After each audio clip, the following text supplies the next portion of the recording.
Kaget ini, putri raja menangis, lari ke abahnya. Ya abah, apakah kau senang anak perempuanmu dicium oleh laki-laki yang tidak halal? Apa kata raja? Siapa nak seorang ayah yang senang anaknya dicium dalam keadaan tidak halal? Lalu, kenapa anda larang prajurit mengejar? Maafkan saya nak, waktu saya dulu masih muda, sebelum jadi raja, pernah cium anak perempuannya orang di depan rumahnya. Jadi saya larang prajurit mengejar, karena saya yakin pelakunya akan dibalas oleh Allah Subhanahu wa Ta'ala. Lalu raja, abah, kenapa anda mengucapkan alhamdulillah?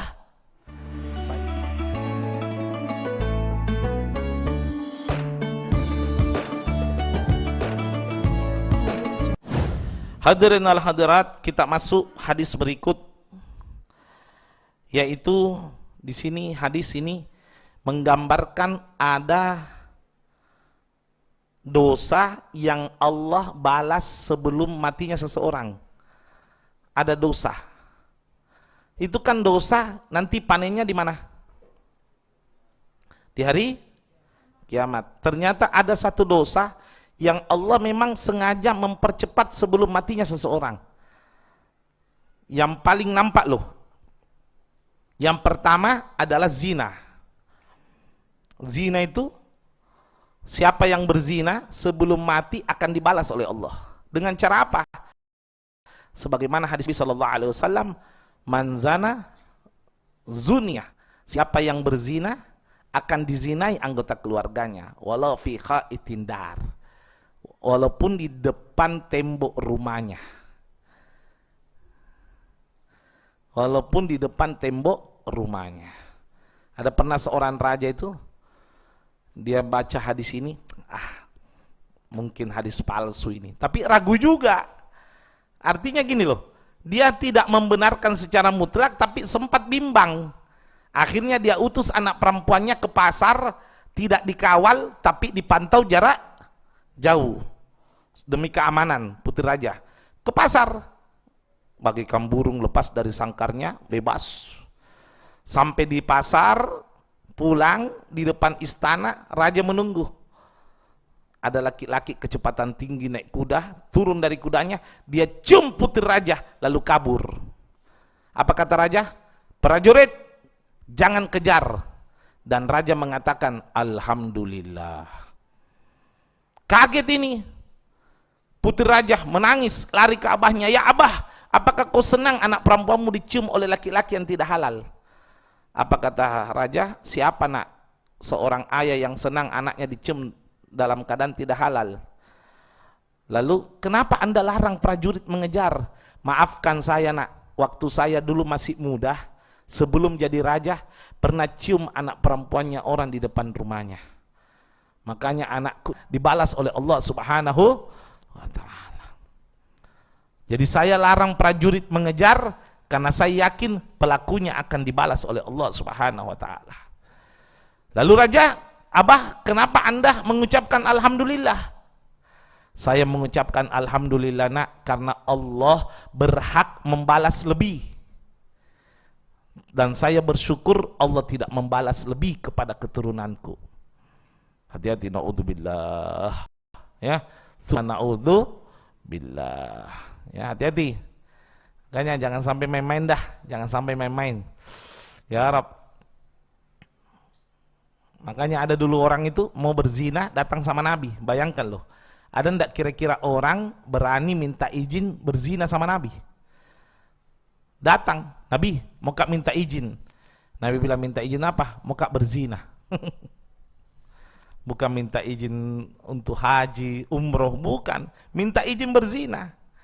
Kata Nabi, sebegitu nekatnya kau datang sama saya. Iya Nabi. Ya apa Nabi? Saya mau sekali berzina. Kata Nabi, oh ya udah. Sekarang saya persilahkan kau, tapi dengan syarat, jawab dulu pertanyaanku. Apa itu Nabi? Sebentar lagi kau akan berzina. Yang kau zinai adalah perempuan. Maka itu perempuan, kalau bukan mamaknya orang, anaknya orang. Kan begitu ya? Kalau bukan istrinya orang, adiknya orang. Maka pertanyaan saya, apakah kamu ikhlas mamakmu dizinai? Apakah kamu ikhlas anakmu dizinai? Apakah kamu ikhlas istrimu nanti dizinai?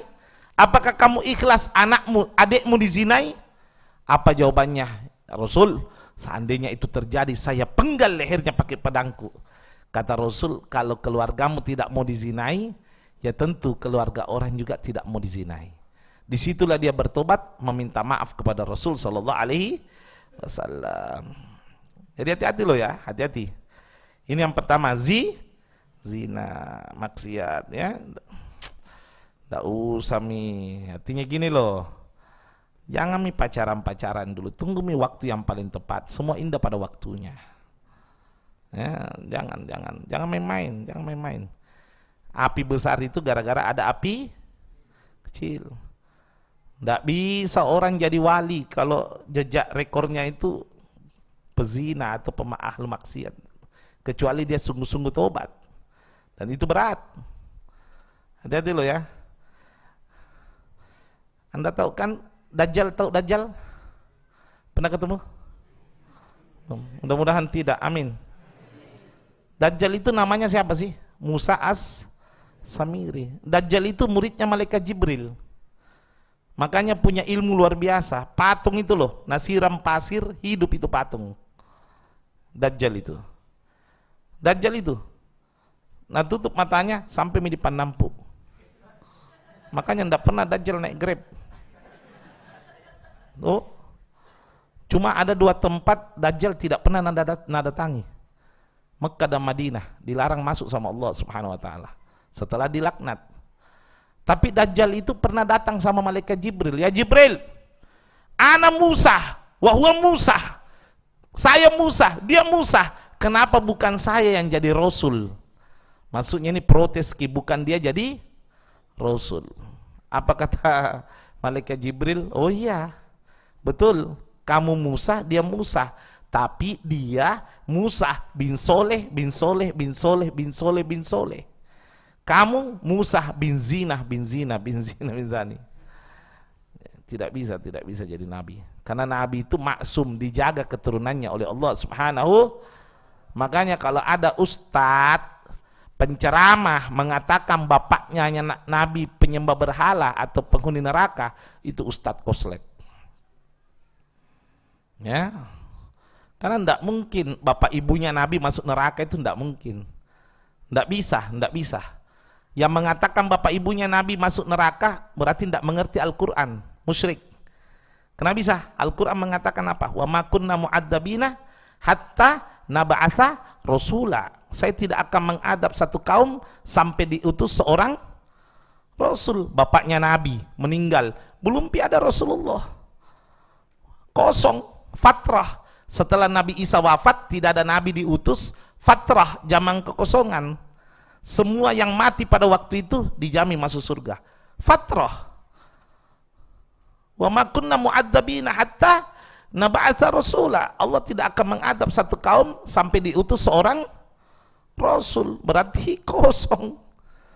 Nah, itu loh, jadi bahaya ya. Ada itu terkenal itu, kalah terkenal sama saya.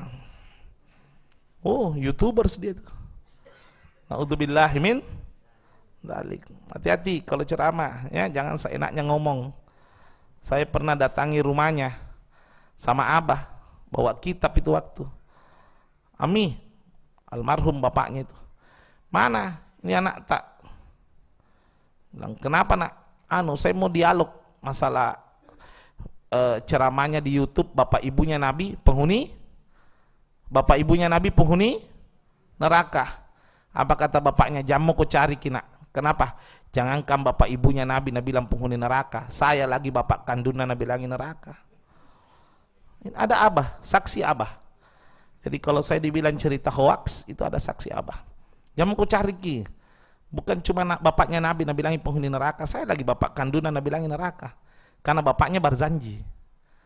Bapaknya baca Yasin Fadilah. Bapaknya baca Maulid Diba.